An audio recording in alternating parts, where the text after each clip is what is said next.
What was the most frightening thing that happened in your life? Story 1. My grandfather was a monster. I just found his trophies, a gardener who loved his roses.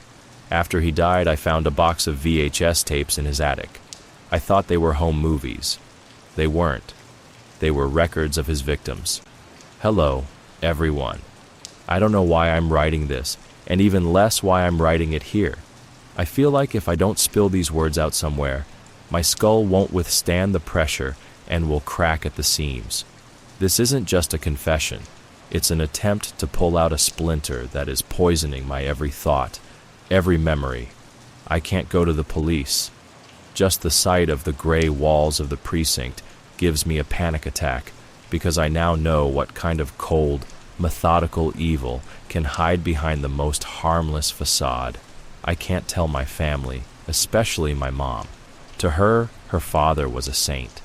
This truth would kill her as surely as a bullet. So I'm addressing the void, to you strangers, hoping that by sharing this burden, I might be able to catch my breath for a second. My grandfather's name was Arthur. To all of us, to our entire family, friends, and neighbors in our quiet, well-kept suburb of Dusseldorf, he was the living embodiment of kindness. He was short, almost frail, with strands of gray hair that always fluttered in the wind, and a smile that radiated in crow's feet from the corners of his eyes. His hands, God, his hands, covered in age spots and a web of scars from rose thorns, they always smelled of earth, petunias, and a little of gasoline from the old lawnmower. He had worked all his life as the head gardener in the city park, and after retiring, he turned his modest backyard into a veritable Eden. He could spend hours with infinite patience explaining to me, his bored teenage grandson, why you shouldn't water tomatoes at noon, how to identify a pest on a hydrangea leaf, and the secret way to stake peonies so they wouldn't droop under the weight of their blooms. He was the one who taught me to tie my shoes, to drive a car in an empty lot, to fix a flat bicycle tire. He was my hero, my quiet, constant refuge in the turbulent sea of adolescence. I didn't just love him, I idolized him. He died peacefully in his sleep 3 months ago, at 89. We grieved, but it was a bright, grateful sadness. He had lived a long, fulfilling life of labor and love, and his passing seemed natural, like autumn leaves falling. A week ago, I was helping my mom sort through his things in the attic. It was a sort of farewell, slow, nostalgic.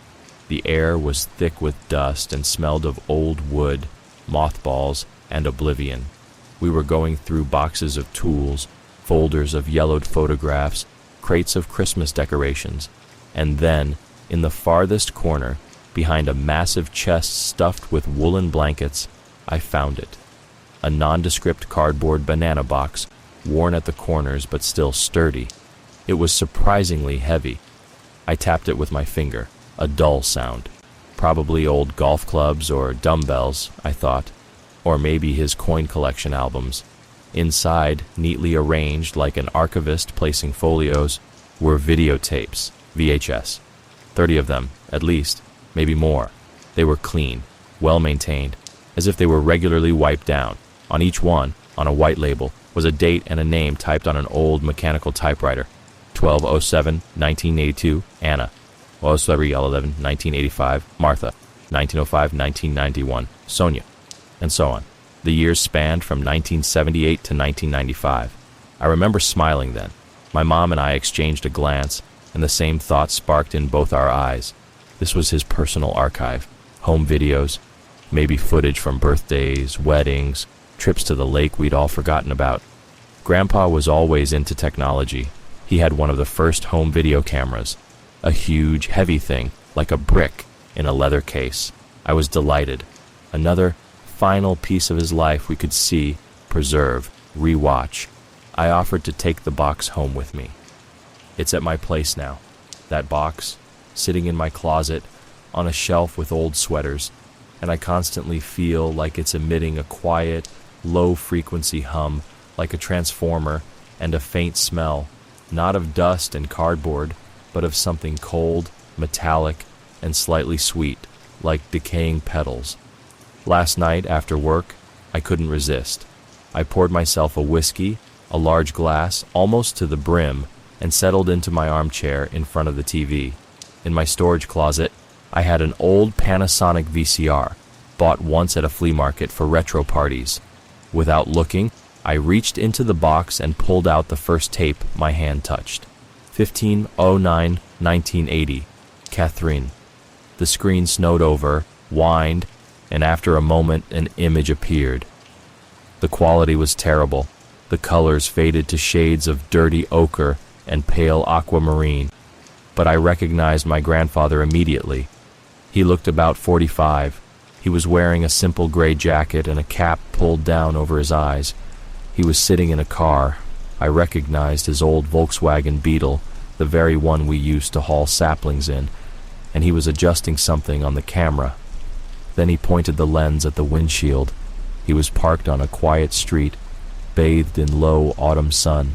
Across the street was a small, cozy bookstore with a green awning. Commencing observation, his voice came through. It was even, calm, businesslike, devoid of any emotion. The voice of a man compiling a report.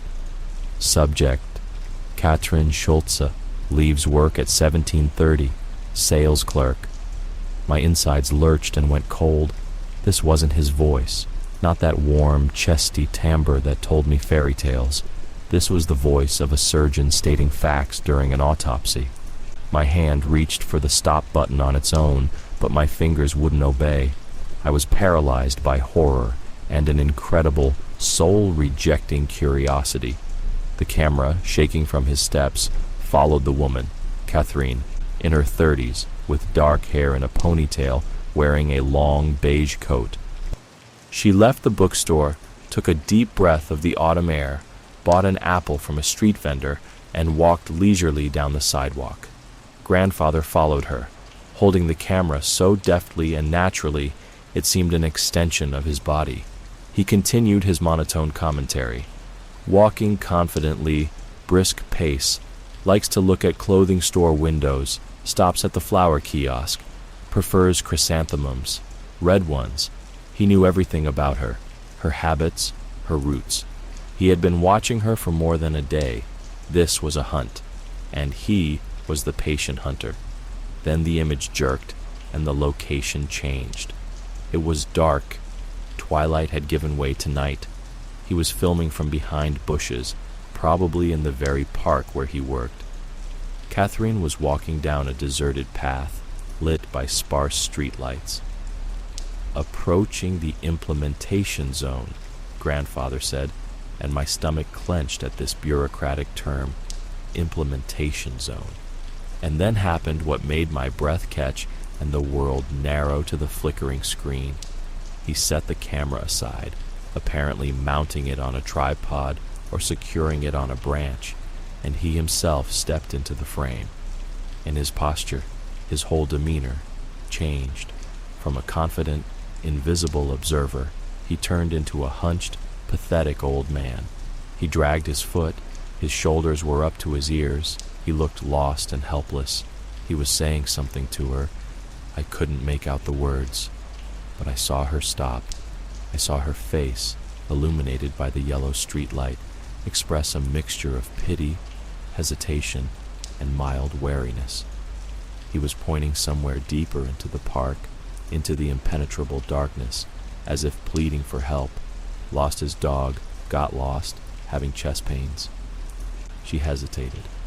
I saw the struggle on her face, the instinct of self-preservation versus upbringing and compassion. And, oh God, compassion won.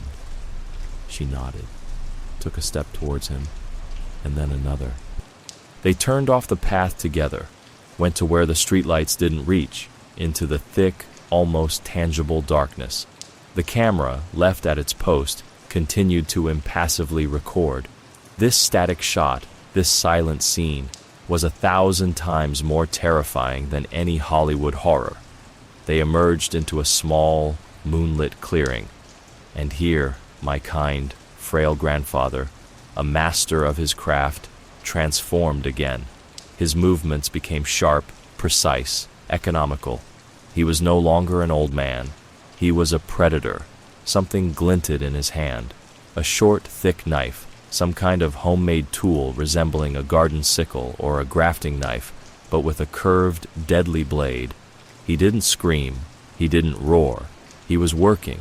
One quick, calculated movement, like cutting away an unwanted shoot, and Catherine, without having time to make a sound, not a scream, just a short, surprised exhale, collapsed to her knees, clutching her throat, from which a dark, in the moonlight almost black stream was already gushing. Then grandfather walked over to the camera, picked it up. The image swayed, flickered. He approached her. She was lying on her back, twitching, making quiet, gurgling rasps. Her eyes, wide open, were full of incomprehensible, absolute horror. She was looking at him, and he was leaning over her, and his voice, quiet, gentle, velvety, was the most dreadful, the most nightmarish sound of my life. Hush, my dear. Hush, little bird. It's almost over. You're just a bud that wasn't meant to bloom. It's natural. It's nature. He crouched down beside her and began to arrange things. With the same focused, almost loving tenderness with which he staked his dahlias, he straightened the folds of her dress, brushed a strand of hair from her face, neatly placed her hands along her body, palms up. He wiped the blood from her neck with his handkerchief, that same checkered one I always saw in his pocket. It was a ritual, meticulous, precise. A gardener tidying up his creation, giving it the right shape, the final finishing touch. Then the screen went dark. I broke out of my stupor and ran to the bathroom. I vomited all the whiskey and all of my dinner. I convulsed, cried, choked on tears and bile. I looked at my hands in the sink, at my fingers, so similar to his, and imagined those very hands doing that. The hands that held me, a small child, on his knees and peeled an orange for me. I didn't sleep all night. I was in a kind of trance, an obsession. I inserted other tapes, one after another, unable to stop, as if hoping to find just one where it would turn out to be a prank, a monstrous joke.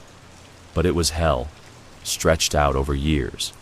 The hunt for Martha, whom he gave a ride to, pretending to be a kind grandfather whose car had broken down, and then strangled in his own garage, the very one where my ice skates were stored. The hunt for Sonia, a student he lured into his house by offering to show her rare night-blooming orchids in his greenhouse. He never acted the same way twice.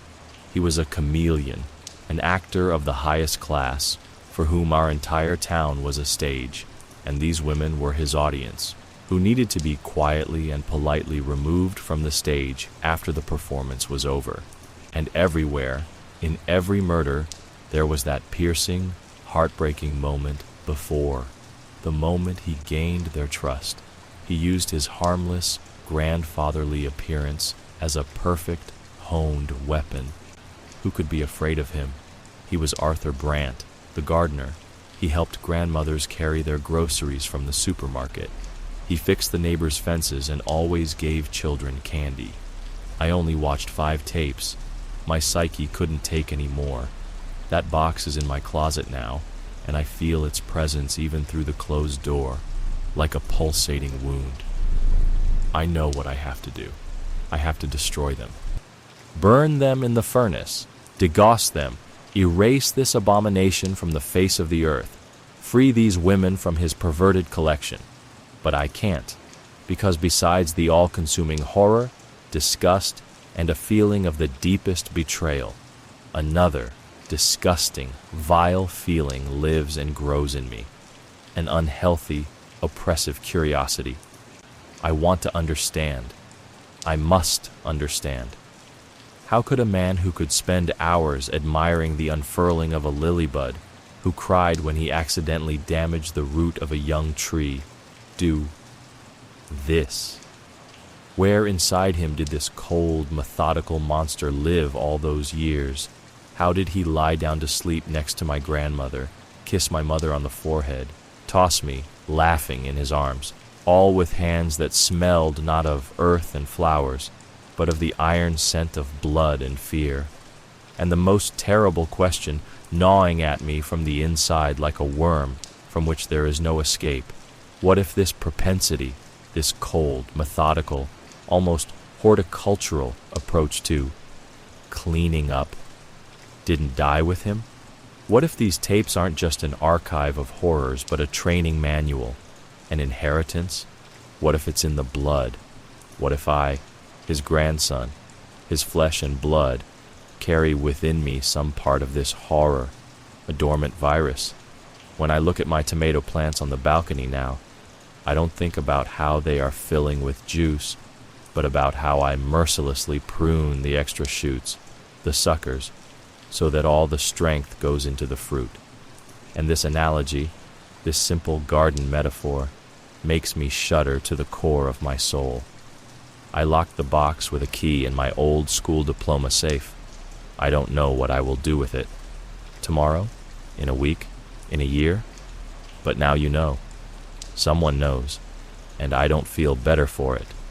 Perhaps it's even worse, because I've shared my curse. But maybe, by one fragile gram, this burden has become lighter. Story 2. The chat with my dead sister is still active, and it's not her writing. The chat with my dead sister is still active, and it's not her writing. Guys, I don't even know where to start.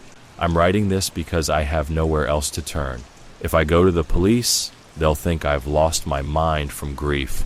If I tell my friends, they'll advise me to check into a clinic and take antidepressants. But what's happening isn't a figment of my imagination. It's real, it's tangible, and it's slowly, methodically grinding me into dust. My name is Kira. 6 months ago, I had a twin sister. Her name was Lila.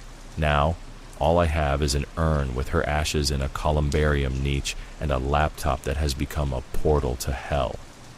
Lila and I weren't just sisters. We were one organism in 2 bodies. Our childhood in a quiet, sleepy suburb of Hamburg, in a house with a grapevine creeping up the eastern wall, was one continuous conspiracy. A conspiracy of 2 girls against the boring world of adults. We invented our own language, made of whispers, finger taps on the table, and meanings hidden in ordinary, everyday phrases. The weather is blue today could mean Dad was in a bad mood again. I'll eat an apple meant we needed to meet and talk in private urgently. When we turned 11, we found an old, tattered book about spies in our father's library. It became our Bible. We founded Agency Mirror. There were 2 agents, me, Mirror A, and her, Mirror B. Our headquarters was the attic of our house, cluttered with old trunks and smelling of dust and the apples we smuggled up there. At 12, we created our secret line. We tried a bunch of messengers, but they all seemed unreliable. Finally, we found a forgotten, archaic chat online, running on a protocol nobody used anymore. It was simple, gray, without emojis or features. Its main advantage was its invisibility. We called it the Shadow. The password was a meaningless abracadabra born from our shared imagination. K7LA. Moss Shadow. We memorized it, never writing it down. The Shadow became the digital extension of our attic. It was where we escaped to. We shared everything there. Our first kisses with boys from the parallel class, and our skeptical analysis of their technique. Our parents' silly argument over who forgot to take out the trash, and our fears they would divorce. Plans to move to London or Barcelona together after school. We grew up, moved into our own 1-bedroom apartments in different districts of Hamburg, got jobs, our own lives, but the Shadow remained with us. It was our sacred relic, our Ark of the Covenant, holding all our secrets. Then he came, the one who took her. They found her in an abandoned industrial building in the Harbor District. It wasn't a quick death. The investigation established that she had been in his hands for almost a week. A week. I can't. I just can't get the thoughts of what she endured those days out of my head, what he did to her. The pathologist, pale and avoiding my gaze, told me verbally, cautiously, that there were signs of prolonged physical and psychological trauma. That dry, clinical phrase haunts me at night. I see her eyes. I hear her silent screams. The world turned into a black and white silent movie. I stopped tasting food. Sounds reached me as if through a thick layer of cotton. I quit my job at the design studio, barricaded myself in my apartment on Schanzenstrasse, and existed rather than lived. Friends were around for the first 2 weeks, bringing food, trying to talk. But what could they say? Get a grip? She wouldn't want you to suffer like this. I saw the helplessness in their eyes and eventually a slight irritation. Grief that can't be packaged into neat time frames starts to annoy people, and I retreated into the shadow. I went there every day. I wrote long, rambling messages to Lila about my pain, my rage, how I hated mornings because I had to wake up and understand she was gone again. I told her about the sparrow on the windowsill, that Mom called and cried on the phone, that I bought the exact perfume she wanted, and now it sits untouched on the shelf. It was my diary of grief, addressed to nowhere, a monologue into the void. 3 months passed. The grief hadn't dulled. It became the background of my existence, the white noise of despair. And then, on one of those gray days when the endless rain drizzled outside and I drank my third coffee in the semi-darkness, I went into the shadow out of habit, almost without looking, and I saw a new message.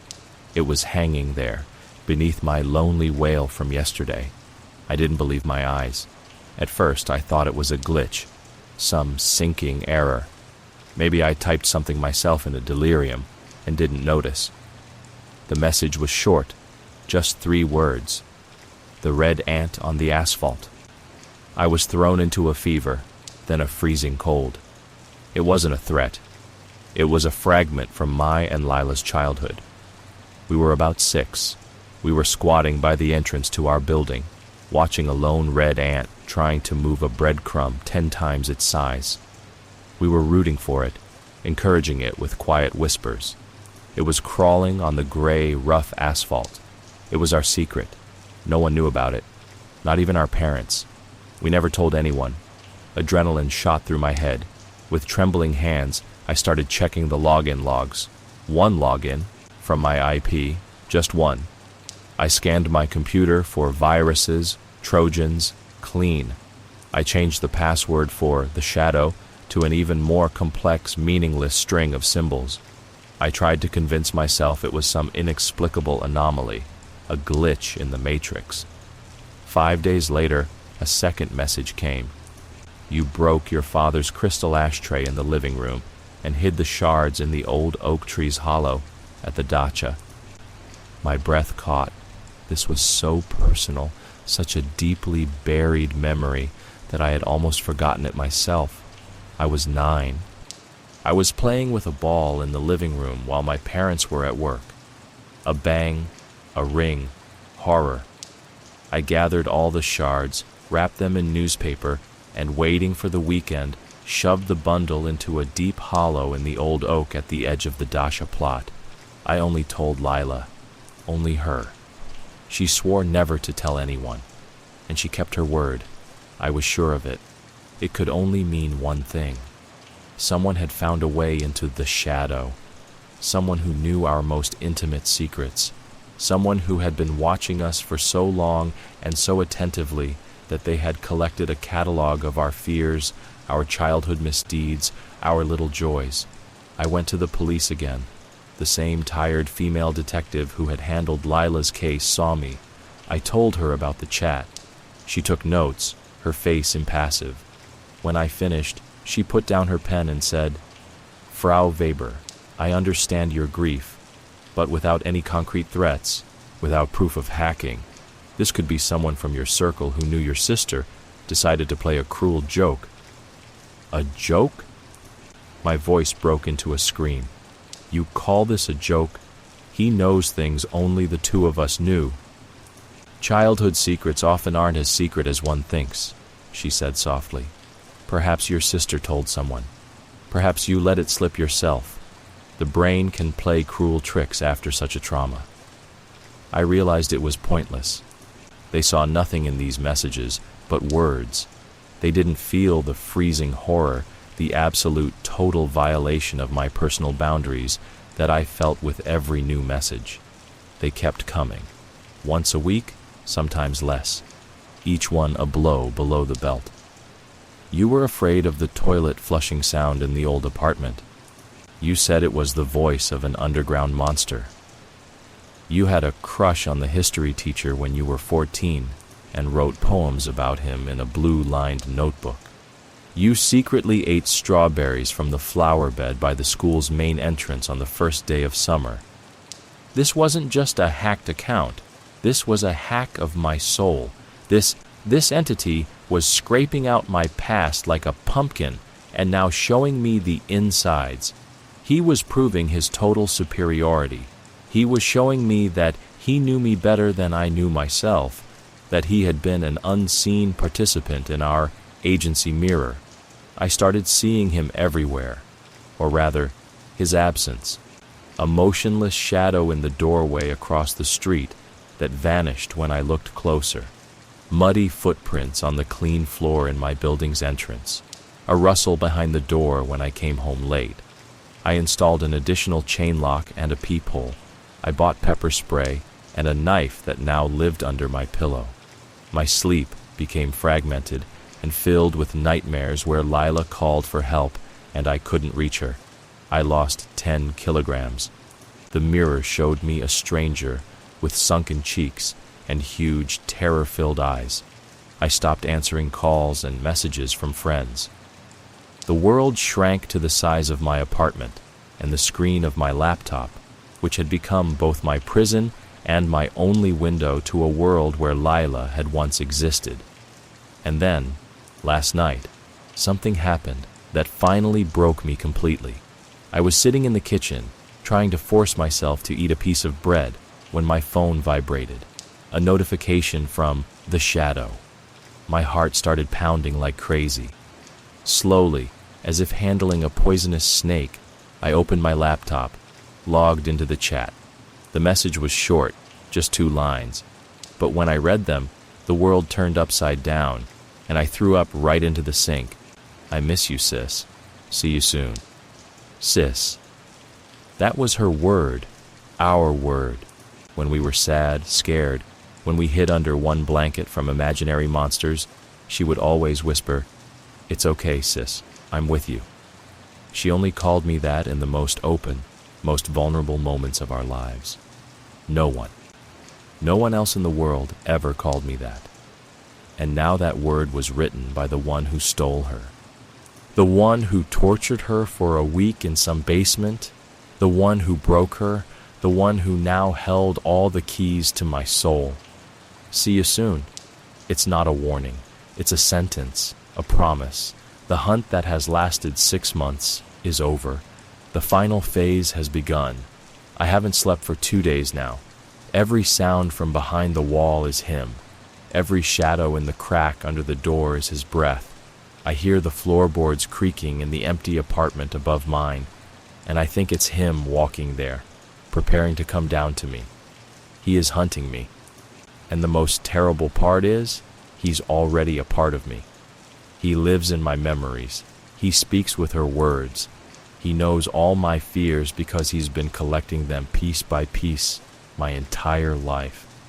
I'm writing this because I have to leave some trace. If something happens to me, let someone know the truth. This isn't delirium. This isn't paranoia. This is a real person, a predator who has chosen me as his target and has now closed in. He said soon, and I know he will keep his word. The only question is whether I will see him first. Story 3. Hi, I've been reading this sub for a long time. but I never thought I'd have my own story that would make my blood run cold.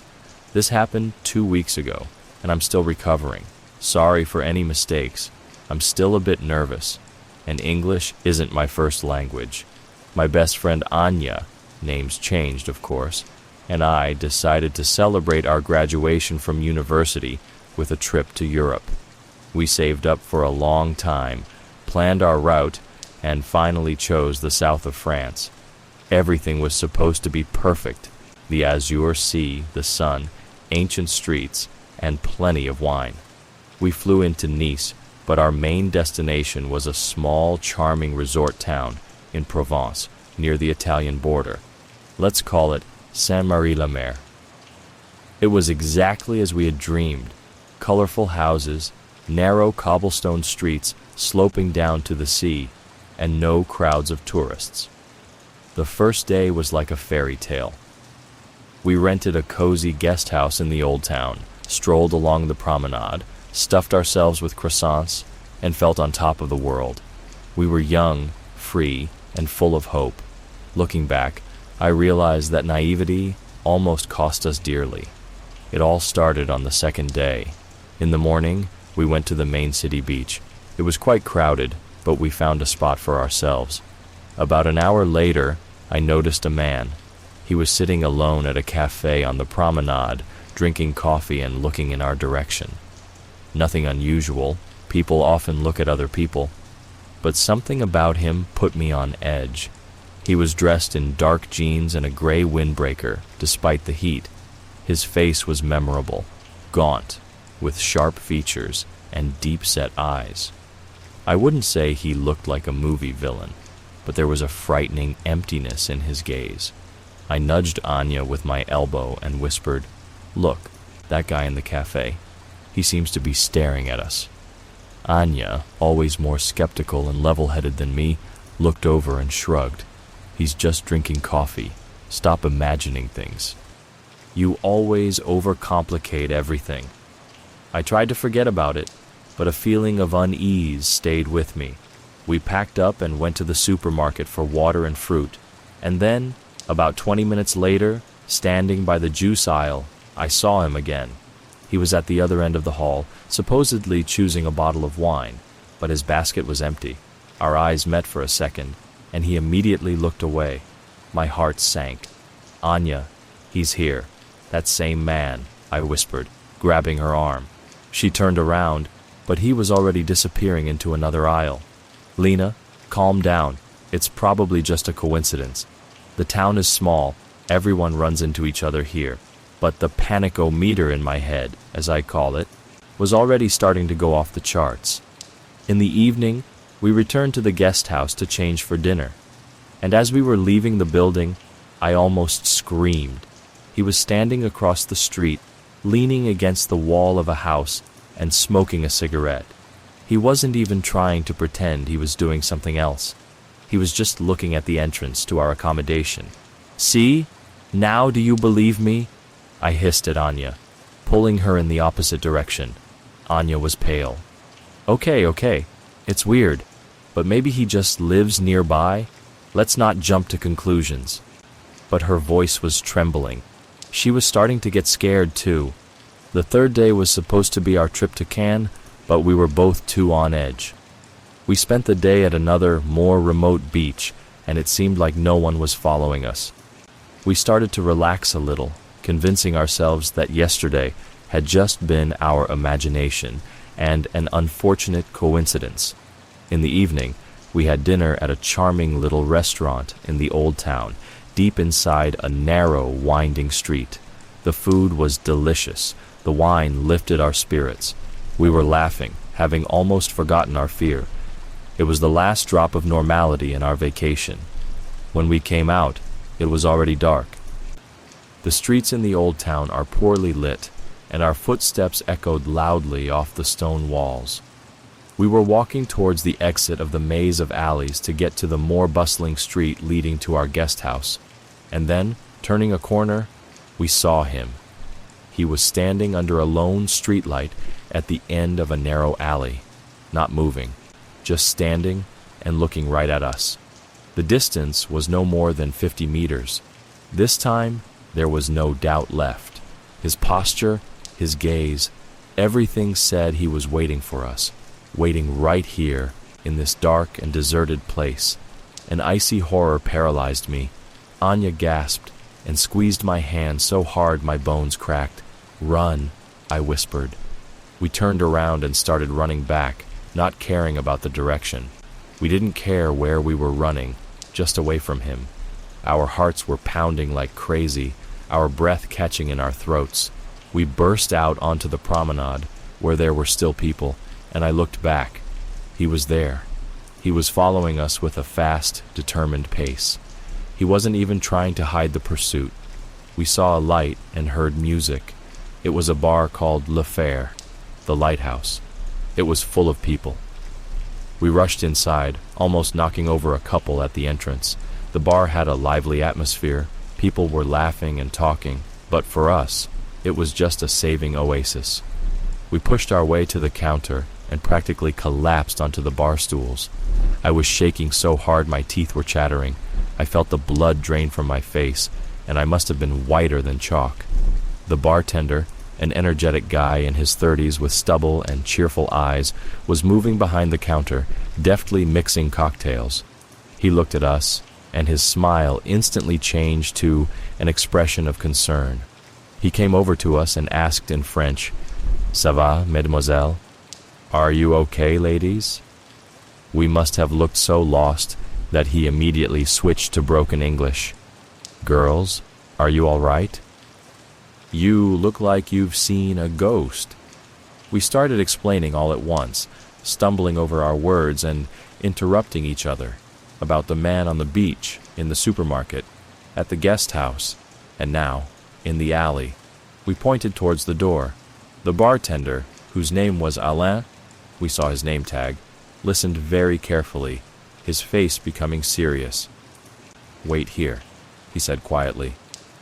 He came out from behind the counter and carefully looked out onto the street through the glass door. He stood there for maybe 10 seconds, then came back. His expression was more eloquent than any words. "He's there," Alain confirmed grimly, standing across the street in the shadows around the corner, waiting. "Dark jacket?" We nodded silently. There was a lump in my throat. Alain didn't offer empty, comforting words. He didn't suggest calling the police. I understood why later. What would we have told the police? A man is following us? He could have just left and then come back. Or he might have had accomplices in the police, unfortunately not uncommon in small towns. Instead, he quickly scanned the bar, then looked back at us. "Follow me," quickly and quietly. He moved a curtain at the end of the counter, revealing a passage to a back room. We followed him. We passed through a tiny kitchen where another cook looked at us in surprise. Then Alain opened an inconspicuous metal door. We found ourselves in a dark, narrow alley that smelled of cleaning supplies and garbage. "Stay close," Alain ordered, and we scurried after him. He led us through a maze of backyards and service passages. He clearly knew every corner of this neighborhood. We turned right and left, passed through arches and by sleeping cats. I kept looking back, expecting to see that silhouette figure at the end of the alley, but there was no one behind us. After 5 minutes that felt like an eternity, we emerged onto a familiar street. We were right at the service entrance of our guest house. I didn't even know it had one. "Go in," said Alain. "I'll walk you to the lobby." We went inside. The hostess, Madame Claire, was sitting at the reception desk and raised her eyebrows in surprise, seeing us entering through the forbidden door, accompanied by the bartender. Alain said something to her quickly and quietly in French. Her face became serious. She nodded and gave us a sympathetic look. We tried to thank Alain, to offer him money, but he just shook his head. "Be careful. Don't go out again tonight, and think about leaving early," he said, and he left the same way. We went up to our room and barricaded the door with a chair. We didn't sleep a wink all night, listening to every sound. The next morning, we decided to follow Alain's advice. We went down for breakfast in the guest house's dining room. A middle-aged British couple was sitting at the next table. We must have looked awful because the woman asked, "Oh my God, dears, are you all right? You look like you haven't slept all night." We glanced at each other and briefly told them our story. Their faces fell. "Good heavens," the man whispered. "So it's true. We heard rumors. They told us something that made us immediately go pack our things. It turns out that in recent months, a well-organized group has been operating in this area. They target lone tourists, especially women. Their tactics are simple and horrifying. They observe their victims for several days, studying their routines. Then, choosing the right moment, they attack in a deserted place, in an alley, on a deserted beach, in a park. But robbery isn't the worst part. The worst was yet to come. They don't just take cash and phones. They take the victims to ATMs and, under the threat of violence, usually with a knife or a gun, force them to withdraw all the money from their card. Sometimes they even force them to transfer large sums via online banking to their accounts. They know all the tricks, how to avoid cameras, how to disappear quickly, and they are extremely cruel. A couple of weeks ago, according to the British couple, they beat a German tourist so badly that she ended up in the hospital with a concussion and broken ribs after she tried to resist at an ATM. That's who that man was. He was a scout for this group. He wasn't just following us, he was studying us.